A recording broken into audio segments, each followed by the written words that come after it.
ये पंखा ऑफ कर दो, इससे आवाज कट रही है। पंखा ऊपर है। नमस्कार। यूपी लाइव के डिजिटल बुलेटिन में आप सभी का स्वागत है और मैं हूं जुगनू खान। इस समय हमारे साथ बुंदेलखंड पृथक राज्य की एक बड़ी लड़ाई लड़ने वाले, अपनी बड़ी आवाज़ उठाने वाले राजा बुंदेला फिल्मी कलाकार हमारे साथ हैं इस बुलेटिन में।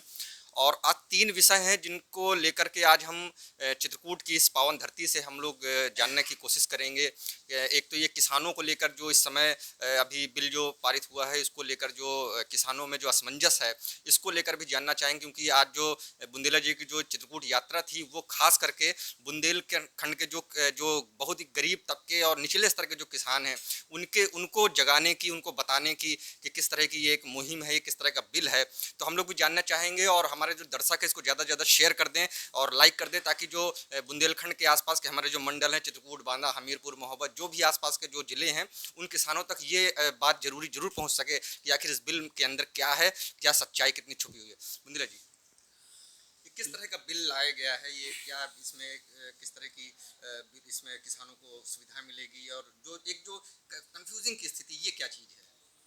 नहीं, वो सीधा साधा है, इसमें कहीं कोई कंफ्यूज किसी को भी होने की ज़रूरत नहीं है। हम कई सालों से मांग करते रहे कि किसानों को अपनी उपज, अपने अनाज की कीमत खुद तय करनी चाहिए, लेकिन होता उल्टा था। वो पैदा करता था और फिर मार्केट में ले जाके आड़तिया उसकी कीमत तय करते थे, और आड़तिया के ही ऊपर निर्भर करता था कि वो किसको बेचे। किसान मजबूरी बस वो मंडी में ही अपना अनाज बेच पाता था, आड़तिया के माध्यम से ही बेच पाता था।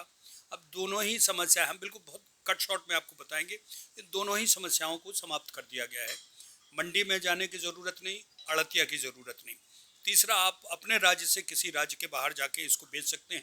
10% जो टैक्स था वो बच गया। 10% आपका टैक्स बचा, 20% आड़तिया की आपकी कमीशन बची, 30% किसान को सीधे सीधे लाभ है।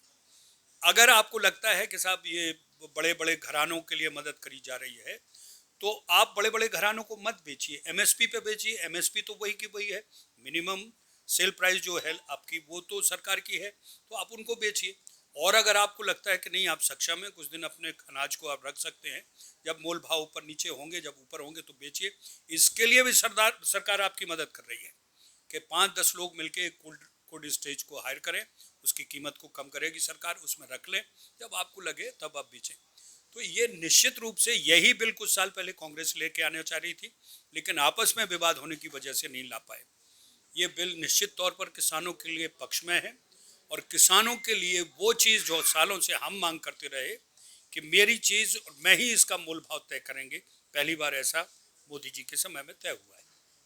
इस समय यूपी में एक और बहुत अच्छी पहल हुई है योगी सरकार के द्वारा कि यहाँ पर एक फिल्म इंडस्ट्री का निर्माण किया जा रहा है। तो किस तरह की इसमें ये फिल्म इंडस्ट्री होगी और इसमें किस तरह के लोगों को रोजगार को यहाँ पे मिल सकेगा? ये तो बहुत सही समय पर सही फैसला लिया गया है। बहुत दिनों से हम लोग, सभी लोग चाह रहे थे कि मुंबई का जो माया जाल है वो ख़त्म हो। आप बनाते थे फिल्म गुजराती की, मराठी की, भोजपुरी की, और उसका व्यवसाय और उसका निर्माण बॉम्बे में होता था, जिसका कोई मतलब ही नहीं था। अब कम से कम दिल्ली के अंदर रह के भी आप नोएडा में फिल्म बना सकते हैं, किसी भी भाषा की फिल्म बना सकते हैं। एक मोनोपोली जिसको हम कहते हैं वो ख़त्म होगी। दूसरा, एक नए किस्म के सिनेमा का जन्म होगा जो हमारे लिए बहुत लाभदायक होगा, जिसमें सरकार पूरी तरह से मदद कर रही है। आप किसी भी भाषा में फिल्म बनाइए, आपको सब्सिडी मिल रही है। अगर आपके देश हित, जनहित के लिए है तो उस पर आपको टैक्सेशन है, आपको टैक्स फ्री मिल रहा है, यहाँ के लोगों को काम मिल रहा है, यहाँ के स्टेट को राजस्व मिल रहा है। और सबसे बड़ी बात यह है कि हमारे जो पर्यावरण के जो टूरिस्ट के स्पॉट हैं, उनको यहाँ पर अब लोग ज़रूर देख पाएंगे, क्योंकि बॉम्बे रह के या तो वो साउथ चले जाते थे या शिमला, कुल्लू, मनाली चले जाते थे, हम लोगों को नज़रअंदाज कर दिया जाता था। बुंदेलखंड में ही कितने ऐसे पर्यटन स्थल हैं जो शूटिंग के लायक बहुत बहुत बहुत उम्दा हैं। तो अब मुझे लगता है कि ये पॉसिबल है। और इससे सबसे बड़ी बात यह है कि हज़ारों करोड़ों का जो राजस्व है वो निश्चित तौर पर हमारे यहाँ पर उत्तर प्रदेश में, ये उत्तर प्रदेश की जनता को मिलेगा। अच्छा, एमपी में आपने भी एक जो है टपरा टॉकीज करके जो है एक कार्यक्रम की शुरुआत की थी, वो काफ़ी प्रसिद्ध है, उसमें काफ़ी स्थानीय लोगों को भी मौका मिला जो है आगे आने का। तो जैसे कि अब ये जो फिल्म इंडस्ट्री है यूपी में जो पड़ेगी, तो इसमें स्थानीय लोग सिंगर हैं, डांसर हैं या किसी तरह के कोई कलाकार हैं, उनको क्या काम मिलेगा या केवल बड़े डायरेक्टर ही केवल यहाँ फिल्म करके और पैसा कमा के चले जाएंगे? नहीं नहीं, उन्होंने उसको 3 भागों में बांटा है। देखिए, एक तो जो इंफ्रास्ट्रक्चर है उसके लिए अलग वो टेंडर डलवा रहे हैं, जो बिल्डिंग इमारतें बननी हैं। दूसरे, सिनेमा से संबंधित जितनी भी जो मूलभूत आवश्यकताएं हैं उनको लेकर अलग एक टेंडर डल रहा है। तो ये सारा घेलमाल नहीं है कि सबको एक साथ करके करना है। अब रही बात काम मिलने की, तो जो आदमी टैलेंटेड होगा, जिसमें हुनर होगी, उनको निश्चित काम मिलेगा। लेकिन हमें जो एडवांटेज मिलनी है, चूँकि हमारे प्रदेश का है, हमारे प्रदेश उत्तर प्रदेश में प्रेफरेंस है कि अगर आप उत्तर प्रदेश के हैं तो आपको सब्सिडी में प्रेफरेंस मिलेगा, आपको टैक्स फ्री में जो व्यवस्था है उसमें आपको पहले वो मिलेगा। तो ये हमारे लिए बहुत महत्वपूर्ण है। तीसरा जो है कि जो उद्योगपति सिनेमा से भागते हैं, कि साहब बॉम्बे लूट लेती है, बॉम्बे में कोई बोर्ड, अब वो उद्योगपति नोएडा में रह के या यूपी में रह के उस सिनेमा को समझ के उसको व्यवसाय के नज़रिए से लेगा, जो बहुत ज़रूरी था। आज तक हम सिनेमा को करते तो रहे हैं, लेकिन उसको एज ए इंडस्ट्री नहीं किसी ने एक्सेप्ट किया। तो अब सरकार ने इतना महत्वपूर्ण कदम उठाया, तो निश्चित तौर पर कि ये लोग जो व्यवसाय है के हैं और इसमें काम कर रहे हैं, वो निश्चित तौर पर इसमें हिस्सा लेंगे और इसको एज ए व्यवसाय इसको एडप्ट करेंगे। जी, आखिरी सवाल ये है कि इस समय जो है मुंबई में सुशांत केस चल रहा है, सुसाइड वाला, तो क्या मतलब आप कहेंगे, क्योंकि आप पहले भी फिल्म में जो इस तरह के जो किस्से रहे हैं उसमें आपने बढ़ चढ़ कर हिस्सा लिया, अपनी बात रखी है, तो इस मामले में क्या कहना चाहेंगे? देखिए, ये पहली बार नहीं है कि नशा और इस किस्म की चीज़ें फिल्म इंडस्ट्री में हो रही हैं। बहुत सालों से ये होता आ रहा है, लेकिन उस समय अगर आप, अब तो पत्रकार हैं, आप जानते होंगे, जो खपत आती थी वो अफ़गानिस्तान से आती थी। अफ़गानिस्तान चरस का, अफ़ीम का बिजनेस करता है, वो उसमें धोखाधड़ी नहीं है। उनके यहाँ उसी से ही उनका पैसा आता है और उसी को वो उपजाऊ करते हैं।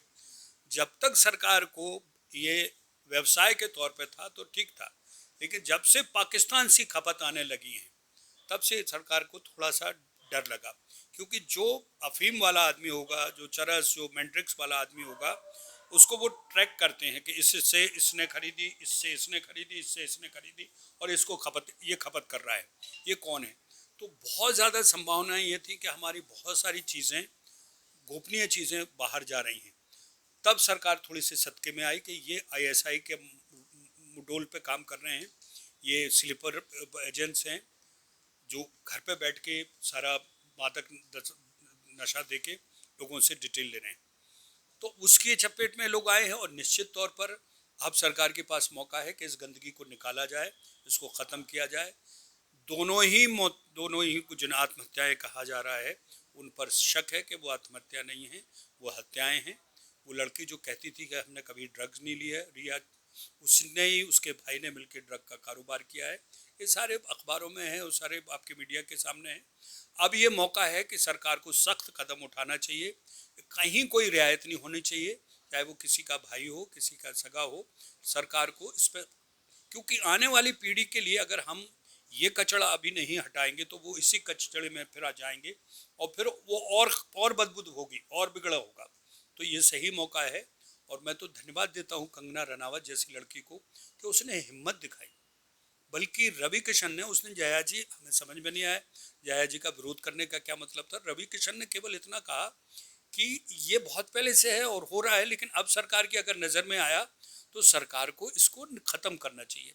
अब इसमें कहाँ थाली में छेद हो गया, उनके उस बयान से अमिताभ बच्चन को तकलीफ हो गई है। अमिताभ बच्चन को इतना ट्रोल किया जा रहा है जो गलत है। भाई उनको ये कहना चाहिए था कि भाई इस फॉरम को, अपनी इंडस्ट्री को, अब इंडस्ट्री को क्या बदनाम करेंगे भाई। इंडस्ट्री में जब ऐसे काम हो रहे हैं तो आज नहीं कल तो वो तो छपना ही है, वो तो दिखना ही है। आपने तब नहीं कहा कि इंडस्ट्री में बदनाम हो रहे। एकता कपूर ने पूरी की पूरी संस्कृति खत्म कर दी, पूरी सभ्यता खत्म कर दी किस तरह के सीरियल बना के। तब आपको एकता कपूर को रोकना चाहिए था, ये तुम क्या कर रही हो, समाज का स्ट्रक्चर ही ढांचा ही बिगाड़ रही हो। तो वो मुझे नहीं लगता कि जया जी का सही बयान था। अब वो पढ़ी लिखी हैं, राज्यसभा की सदस्य हैं, कुछ भी बोले, लेकिन मैं आपको ये बता दूं भाई कि इस वक्त ये सही समय है इंडस्ट्री को साफ करने का। जो है साफ वो रहे, जो गुनाहगार है उसको सज़ा मिले। वो जब वो ठीक हो जाएगा, वो जेल गए ही है ना, संजय दत्त जेल जाके छूट के आए ना। कौन ऐसा है कि उनको समाज ने एक्सेप्ट नहीं किया? आपसे गलती होगी, उसकी माफ़ी मांगी, आप समाज आपको तुरंत एक्सेप्ट कर लेगा। तो इसमें भी यही होना चाहिए, भाई आपसे गलती हुई, भूल हुई है, भूल सुधार, आगे बढ़िए, आप आगे बढ़ के आप काम देखिए। तो निश्चित तौर पर वहाँ ड्रग्स हैं, वहाँ नशा किया जाता है, वहाँ पे ब्लैक मनी थी। आज से क्यों, हाजी मस्तान से उठा के देख लीजिए, करीम लाला से उठा के देख लीजिए, बडियार से उठा के देख लीजिए, सब कुछ था, लेकिन वो आटे में नमक था। ये तो नमक ही नमक है भाई। हर आदमी नौजवान पार्टी में ड्रग ले रहा है, और पार्टी वही ड्रग के आप सोशल उस पे मीडिया पे आप उसको वायरल कर रहे हैं। वो जो जिसमें करण जौहर वाला वो जो किस्सा है वो यही तो है। आपके यहाँ हुआ, लेकिन आप ये क्यों दूसरों को दिखाना चाह रहे हैं? वो आदर्श हैं, वो रणबीर कपूर, आपका वो डेविड धवन का बेटा वरुण धवन, ये सब लोग आदर्श हैं। ये सब लोग देखेंगे नौजवान, वो कहेंगे अगर ये लेते हैं तो हम क्यों नहीं लें? तो ये गलत है, इसका दुष्प्रचार गलत है और इसको रोकना चाहिए। बिल्कुल, तो ये बुंदेला जी थे जिन्होंने जो है 3 विषयों पे एक अच्छी बात रखी अपनी। तो उम्मीद करते हैं इस कोरोना महामारी में जो है आप सभी अच्छे से होंगे, अच्छे-अच्छे कामों में बिजी होंगे, और निश्चित तौर पे मुंबई में नशे के खिलाफ, बुंदेलखंड में या कहीं यूपी में फिल्मी कलाकारों के लिए और किसानों के लिए जल्द ही बुंदेला जी की नज़र से या उनकी आवाज़ से अच्छे दिन आने वाले हैं। नमस्कार, उम्मीद करते हैं आप अच्छे-अच्छे कामों में बिजी होंगे, मास्क लगा के चलें, हेलमेट लगा के चलें, और कोविड-19 के जितने भी नियम है पुलिस प्रशासन और सरकार के, उसको जरूर से जरूर अपनाएं।